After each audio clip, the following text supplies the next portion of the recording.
If you are a baseball enjoyer, you likely already know that being a MLB fan isn't cheap. Sometimes you don't want to deal with the TV cable or streaming or MLB TV and its blackouts. When you just need a real sports surge, you're going to want to go to a game every once in a while. You might say, but I don't live near my team, Mr. A brand new ball game. And to that I say, thankfully I've got the perfect video for you, as well as those who are just curious enough to take a trip outside their team's bubble. Not long ago, I was pondering to myself, how cheap would a trip to each of the 30 major league ballparks be if you wanted to take a flight to that city, see a game, spend the night at a cheap hotel, and then go home? Not all 30 teams in a row, each individually, and which one comes out on top as the cheapest MLB experience. This is more of a reporting of my findings and how I gathered this information than it is top shelf financial advice, but if it actually helps someone, I mean, that's cool too.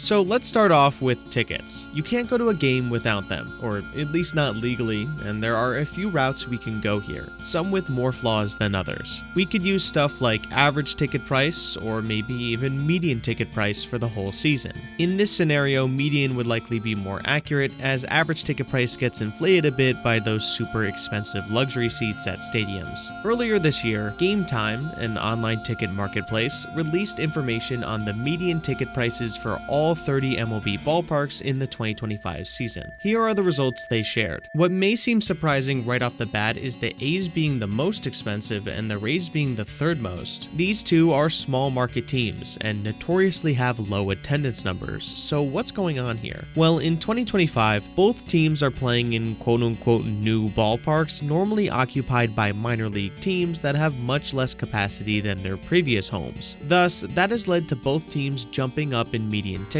price. As for the rest of the list, it seems pretty standard. However, these stats aren't the only ones we're going to use. The main flaw here with median ticket price, and this goes for average as well, is that they're not exactly what we're looking for. We're looking for the cheapest experience, not the average one. So what's our remaining option? Well, I can try to find the single cheapest ticket for each home game at each stadium, but that would take me a really long time.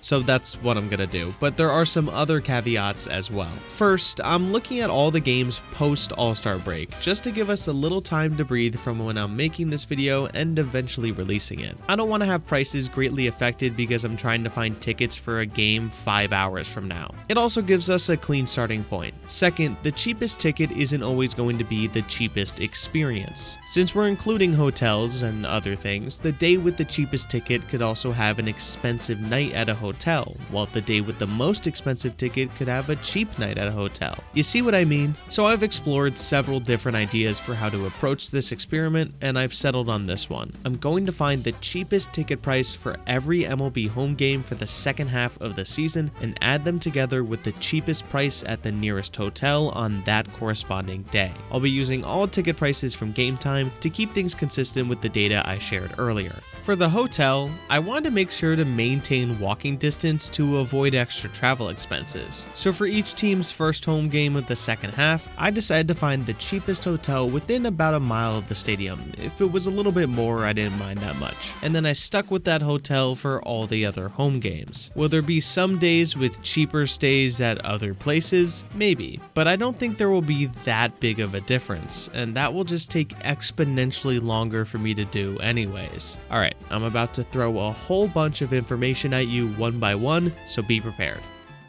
Let's start with each stadium's cheapest game ticket in the second half. For almost all of these teams, the difference in price is extremely negligible. There's a $10 difference between the Angels at number 1 and the Padres at number 26. That's not a whole lot at all, especially with the following teams not raising it much further either. But there are notable outliers, including the two New York teams tied with one of the cheapest tickets. I didn't think it would be crazy high tickets, but them being some of the cheapest options kinda shocked me. The other two outliers are the Phillies at $32 and the Dodgers at $44, a significant price jump above every other team. Still though, it's not the biggest variance, and when I combine these with the hotel prices, that's when things are going to shake up a lot. Before we add those, I also have the average of all the cheapest tickets in the second half, and it'll likely make things a little more evenly distributed among the 30 teams. You could see with these results that the Mets and Yankees, which I mentioned were surprisingly low earlier, moved to positions that make a lot more sense. Now let's add the hotel prices.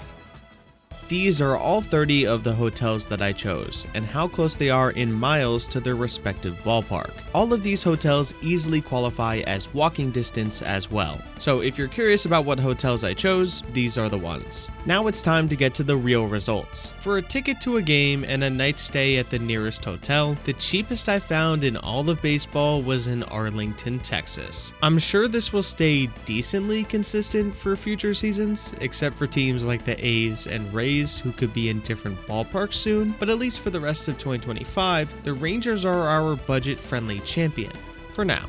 Looking at the rest of the results, there are 5 other teams that made the sub 100 mark, those being the Giants, Royals, Blue Jays, Rays, and Tigers. When it comes to the most expensive ones, there are a few clear outliers. The Mariners, Cubs, Dodgers, and Red Sox are especially noticeable. Seattle has a $34 gap between them and the White Sox just below them, while the 3 other teams are the only ones above the 200 mark. For LA and Boston specifically, they are even further above the rest of the competition. There's a bigger gap between those 2 teams tied for last and the White Sox at 26 than there is between the White Sox and the Rangers at number 1. It's not surprising that Los Angeles and Boston, 2 of the biggest markets in North America, are higher than everyone else, but it is a little surprising how much higher they are. In the same vein, I didn't think a city like San Francisco would be one of the cheapest, but of course, not every area had the same hotel luck.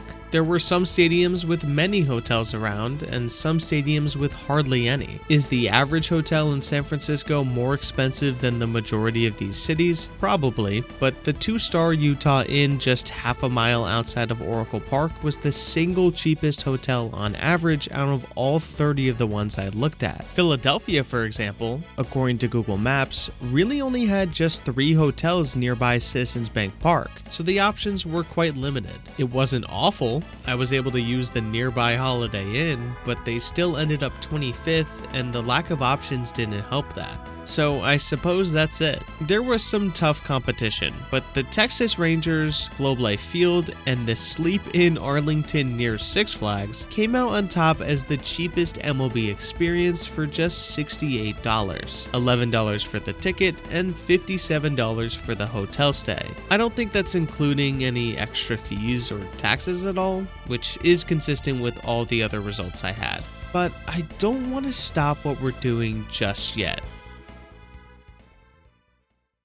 Now, those results are great and all. We got our answer within those set parameters, but I think we can go a little further with it. You gotta get to these places somehow, right? Thankfully, because of the walking distance, we don't have to worry about travel between the hotel and the stadium. But what about traveling to and from the nearest airport? So that's what we're going to cover next. How much money does the cost of travel add to this? And which cities are more accustomed to providing cheap travel options? I won't be discussing plane tickets because that's very dependent on the area you're coming from, and I don't really think there's an acceptable neutral spot across North America to make the results very fair. Since we want to land at the airport and go straight to hotel check-in, public transportation like buses and local railways will almost always be the cheapest option. Or walking, that will definitely be the cheapest, if any of these places even have that as a viable option. So I researched the airports and public transportation in all 30 cities, calculated the cost of the fare and distance to the hotel, and compiled all that information on a spreadsheet. If you're wondering, I did consider transfer costs. If you're at all familiar with public transportation, you'd know most major cities offer some kind of price reduction if you need to change buses or trains to get to where you need to go. So I did factor that in as well. As for other price reductions, like being a certain age, I didn't really factor those ones in.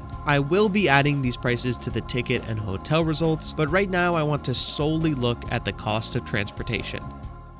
Here are the results, and I think there are some very interesting ones here. Right off the bat, if we look at the 3rd ranked Astros down to the 25th ranked Angels, I think they all ended up in the way you might expect. All of them have either buses or trains as transportation, and they all cost less than $10. That's about what I expected from most of these areas, but there are 7 teams that kind of stand out. Starting with Toronto, the lowest priced destination in the double digits. This one is pretty simple. The Union Pearson Express train running from the airport to downtown Toronto is $12.35 in Canadian dollars, which ends up being just about $9 USD, so $18 altogether. The issue with Colorado is a little different. Bus fare seems to be pretty normal in Denver, $2.75 per ride. However, there is one little problem. If you're taking the bus to or from the Denver airport, you need to pay $10 per ride, as the standard $2.75 bus fare won't cover it. Custom airport pricing for public transportation was not something I exclusively saw in Denver. A similar issue occurs in both San Francisco and Los Angeles as well. To focus on Los Angeles for a second, the price that it costs to take the LAX flyaway bus is $12.75, and then it's another $1.75 for the regular bus. And that's just to get to the hotel from the airport. It'll be another $14.50 to get back, which is how we end up with that $29 total, with an asterisk. The reason I have an asterisk next to the Dodgers is that very soon there will be an APM train system, or automated people mover, that connects to their new LAX transit center that opened just last month in June of 2025. This is all some new stuff, but it has been in development for a while, aiming to finally connect their local transportation with LAX. The point I'm trying to make is, sometime in the future, hopefully in 2026, this $29 experience could potentially drop to $3.50, which is unbelievable and would put the Dodgers in the number 4 spot for cheapest transportation, assuming I'm correct on what the fare will be. But for now, they're the 2nd most expensive. Concerning San Francisco, as far as I know, it doesn't have a system like LA is trying to implement, so they're stuck in a similar situation as Denver is. So that's why those cities are in the top 5 most expensive. But even then, those are still somewhat close to the rest of the pack, unlike the most expensive transportation option, which is in Arlington, Texas. When trying to find ways to go from the Dallas-Fort Worth Airport to Globe Life Field, I was not able to find any options for public transportation. There are some buses available to help you get closer, but no matter what, you can't take them directly from Dallas to Arlington, meaning you could take a bus if you'd like, but eventually you'll have to find another way down there. We can immediately cut out walking as a possibility, because there's no way I can expect someone to walk over 13 miles 2 times, especially with luggage. So that leaves us with the taxis, Ubers, or even car rentals, all of which will be significantly more expensive than public transportation no matter what we go with. Out of all of them though, the cheapest one seems to be an Uber. An Uber from the airport to the hotel outside Globe Life Field should be $36 there and $36 back, resulting in a whopping $72 total, drastically higher than every other team in the league. This will likely move the Rangers down a lot when we add all the expenses together.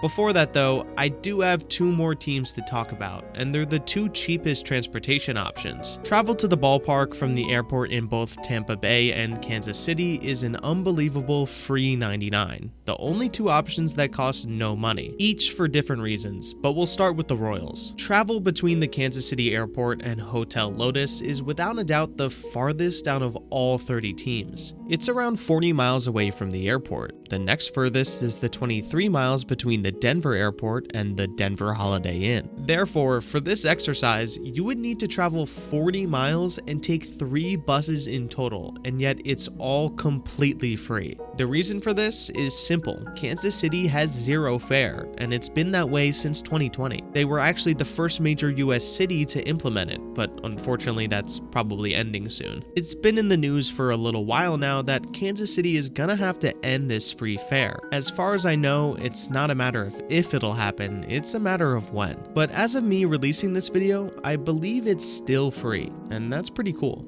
The reason behind Tampa Bay's travel being free is different, and that's because it's the only location where I determined that walking is a viable option. Walking distance is kind of subjective, but I decided going into this section that if it would likely take the average person over an hour to walk to a hotel, then it's not walking distance. To clarify, that framework was only for the walk to the airport and from the airport. I wouldn't expect someone to walk an hour from their hotel to the game, for example.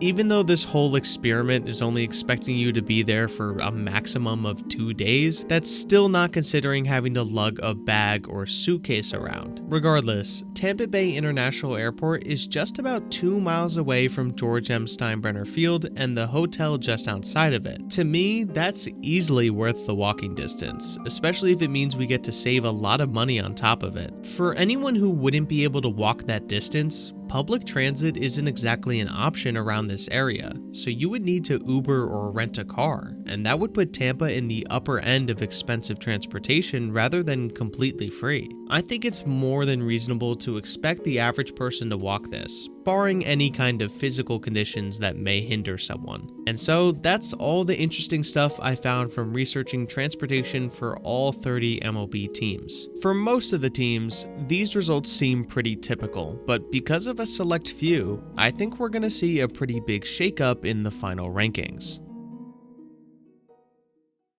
Now, to end all this off, what is the overall cheapest MLB experience we could find? Well, in a shocking turn of events, the Texas Rangers went from the cheapest experience to not even being in the top 5 anymore. This, on top of the Giants also having one of the more expensive transportation options, allowed Kansas City and its free fare to rise to the top. This means you can travel from Kansas City International Airport to see a Royals game at Kauffman Stadium, stay at Hotel Lotus overnight, and travel back to the airport all for $87. That's kind of a bargain. Speaking of Hotel Lotus, since it was part of our winning experience, I decided to find some top-notch reviews of it on r/Kansas City. I was able to find glowing recommendations such as, if you can afford to stay somewhere else, I recommend it, and yeah, that's a no. Just incredible reviews. If we look at the rest of the teams, Tampa Bay also benefited greatly from having free transportation, as they moved up 3 spots and joined the Royals as the only 2 teams below $100. The Red Sox and Dodgers, on the other hand, were able to break their tie thanks to LA's currently expensive local transportation options, which puts them just barely over $300, the only team to reach that mark. But maybe in other ways the Dodgers can close the gap. We could add other things, such as food, to the equation. You gotta have a meal at the stadium, right? That could really change things. But I'll save you all the burden. Maybe that could be an endeavor for another day. Thanks for watching.